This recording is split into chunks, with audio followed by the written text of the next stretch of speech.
Welcome back to the WCS America Premier League round of 32. We're here about to start the final game of final series of today, between Scarlett and State. But before we get into that, let me remind you, if you're out there, you're thinking about what type of career you might want to get into in the future, and you're thinking about maybe getting a job in the game design or esports industry, be sure to check out Full Sail University's educational opportunities. Go to www.fullsail.edu/MLG. You can get more information on their programs in video production, animation, audio engineering, game design, all these different programs that can help you get a career in the game design or esports industry.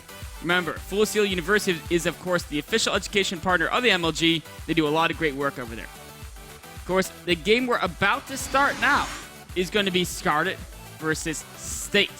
Both these players have gotten here by winning one match and losing one match. Scarlett has already beaten State 2-0 in the first match, but then fell to Violet in that winner's match. State was able to get to this final match by just defeating Oz 2-1. And an incredibly engaging series. So hopefully we're going to see a more incredibly engaging series than we saw the first 2-0. State had a little bit of trouble dealing with Scarlett's build orders and pretty much map dominance. But we're going to be starting off here on Daybreak, which was, I believe, game number 1 between State and Scarlett in the first series. It was. So it's possible that State has kind of figured out the weakness of Scarlett. Said, hey, Zergling's pretty good units, but I think I'm going to be able to shut them down this time. And let's see what happens. You know what? I have to be honest. Scarlett looks so convincing in that first series against State. He's definitely going to have an uphill battle, especially on a map like Daybreak, where it really plays to her skill set, getting into that late game where she's such a dominant player. But, I mean, State has just won the last 2 games. So it's he's possible. on the up and up. Yeah, he's on the up and up. I mean, that curve has just started going incredibly high. So hopefully State is now just on the ball, is getting that rolling, and is going to keep that ball rolling all over Scarlett's Zergling play. We'll see if that happens. Of course, Daybreak is a map where Zerglings can be pretty annoying, 3 different paths to cross around. But if you wall off your third well, you should be able to defend without too many problems. All right, guys, let's get into the players and positions on the map. Spawning up here in the top right-hand corner from Team Acer, it is our blue Zerg player, Scarlett. And down here in the bottom left-hand corner, our red Protoss player. He's on the up and up. Can he keep this win streak going? It is State. Nexus is surrounded by Mothership Core icons. Scarlett asking if he knows 4-minute. I was thinking that was going to turn into like a really bad joke or something like that. Like, do you know 4-minute? It's how long it takes for me to beat you. But unfortunately, it is actually a real conversation they're having here, and I'm not exactly sure what's happening in this chat. They're talking about the songs and whatnot. So State is not going to do his same gateway expansion he did against Scarlett in their first series. He's going to go for that Nexus first or Forge play. So a little bit more similar to how Oz was playing against Violet. Gets in here, sees that the hatchery, and once we hit the minute 52 mark is generally when Protosses say, okay, doesn't look like we're going to be seeing any really quick spawning pools, 10 pools, or anything crazy. Which, some Protoss players will use that as the marker of I can go Nexus first. But State, playing much like our other Protoss opponent, Oz, in his Zerg games, looks like he's just going to go for Forge first and be perfectly fine. Probe. Oh, Probe stays around too long. Drone jukes it out. But does Scarlett have 300 minerals? Oh, no, she doesn't. Oh, and the pylon goes down just barely. Man, that was close. That was a very, very... State almost missed blocking that hatchery, and that is very frustrating as a Protoss player if you don't block the hatchery. It just really, really gets in your mindset, and you're like, oh, I'm already playing from a little bit behind. Let's the other drone go to the third base. Just wants to continue denying this natural base. Oh, look at this, going gateway. So just going to progress up fairly normally. Let's see how greedy State's going to be. If he gets the gas before cannon, that's a really bold move. And overly bold considering there's 4 Zerglings on the way. So he goes ahead and gets that cannon. And then, of course, there'll probably be a second pylon, followed by some assimilators and probes. followed by other Protoss units and structures, generally. Don't want to call too many shots, but a lot of Protoss units and structures are probably on the way here. They will follow. Unlikely that Scarlett changing it up, making Zerg Protoss structures. Zerg structures and units. It's the Zelnaga hybrids. The new race has emerged. Narud joined the match, and that just ruins everything. Finishes up the wall. Oh, the cannon can't quite put the Nexus, but he should be able to build a Zealot and just chase those guys out once the Zealot pops out. There we go. Now the Zealot started up here. The Nexus is going to be unhappy, though. Right? I mean, it's getting clawed apart right now. Do Nexuses really have feelings? No, but the engineer who has to, recharge the shields. That's true. He's going to have to work double shifts. Oh, 4 probes on gas. Really wanted to prioritize that gas income.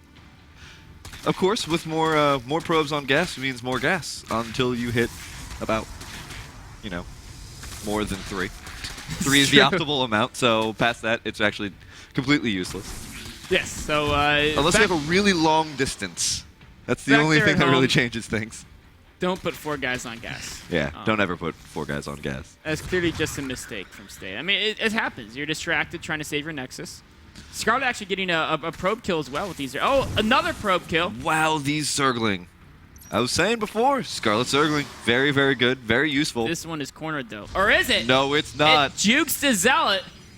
It has such little room to maneuver because it is photon cannon. It can't walk in the range of that, but it doesn't need much room. It's just, apparently it does. Oh, look at those physics. Throws the Zergling across the map. Of course, it's not like Scarlett was sitting there diligently microing the Zergling. She was macroing and clicking on it using the mini-map and occasionally jumping to it and things like that. So, even then, average APM of 140 there from Scarlett. Yeah. As we were saying, as I keep bringing up, because it still astounds me how low her APM is. I mean, we see people like Jadong with 420 average APM throughout an entire match. Scarlett, very, very low, but very effective.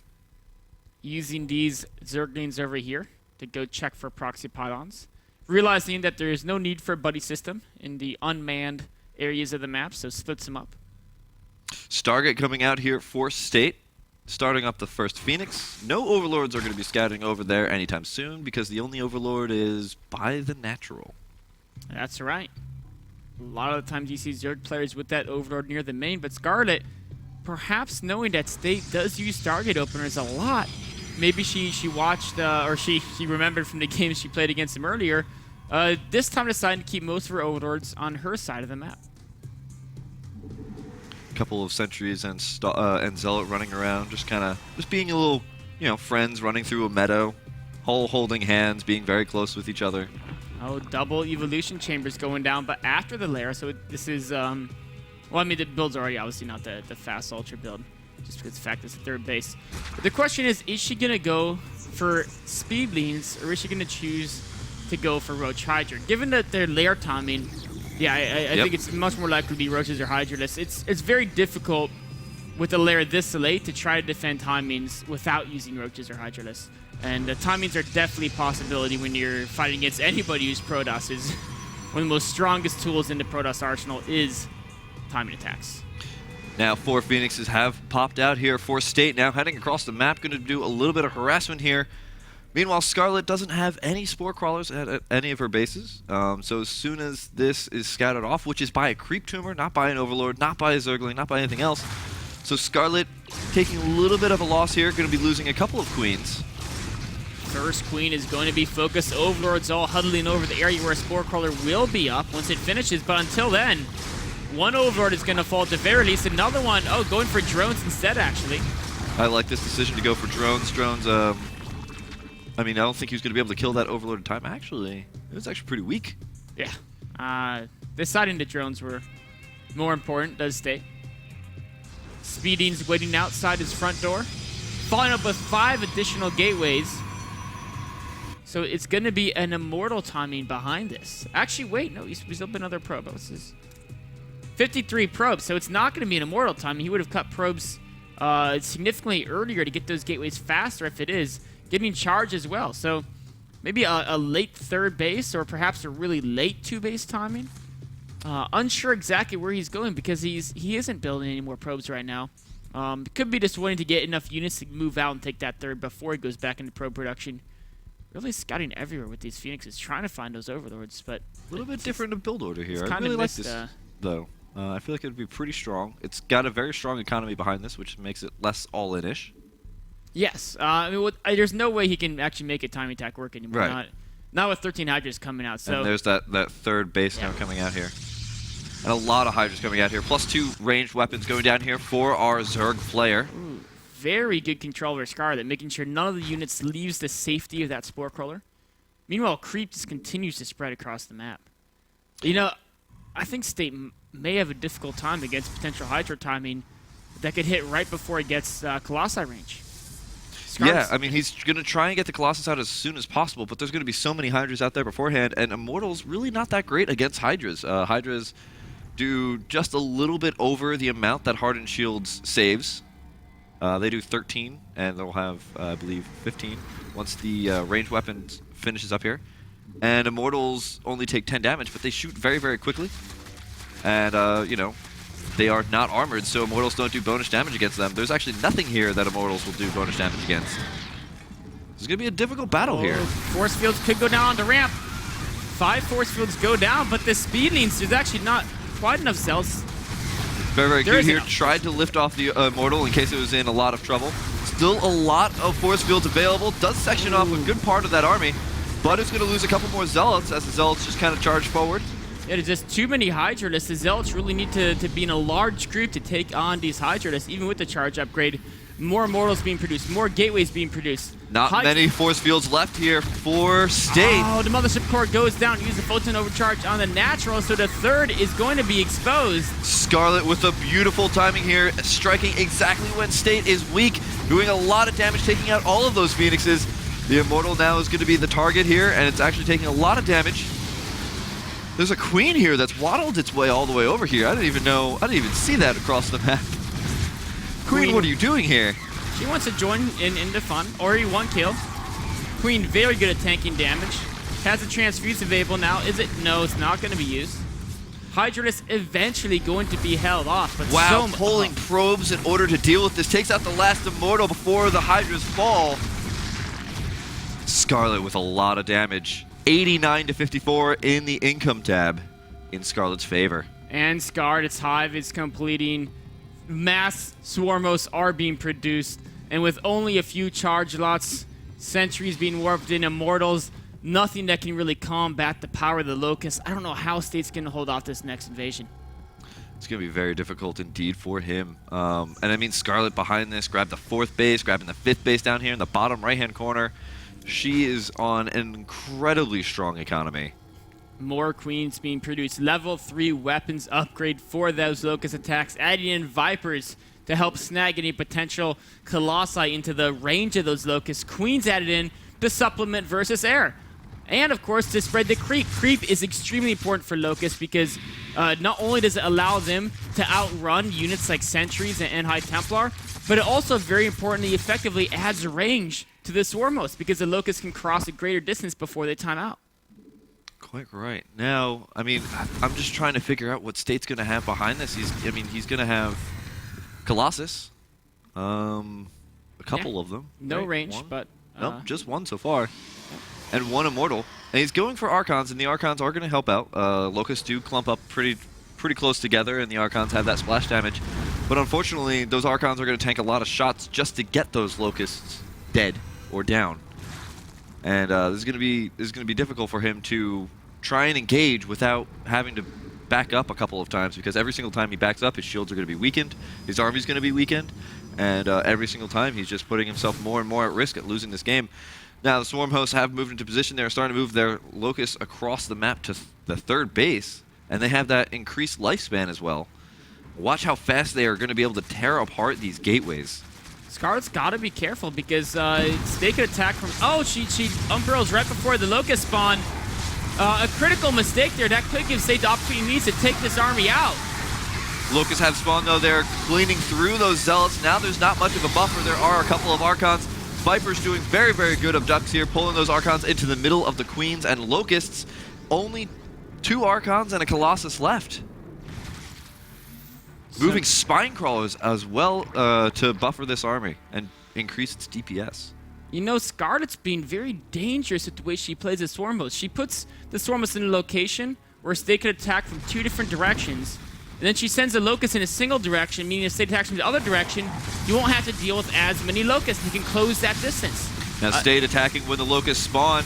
This is actually going to be very, very damaging here. One Archon does go down. GG, well played. State is taken out by Scarlett in game number 1.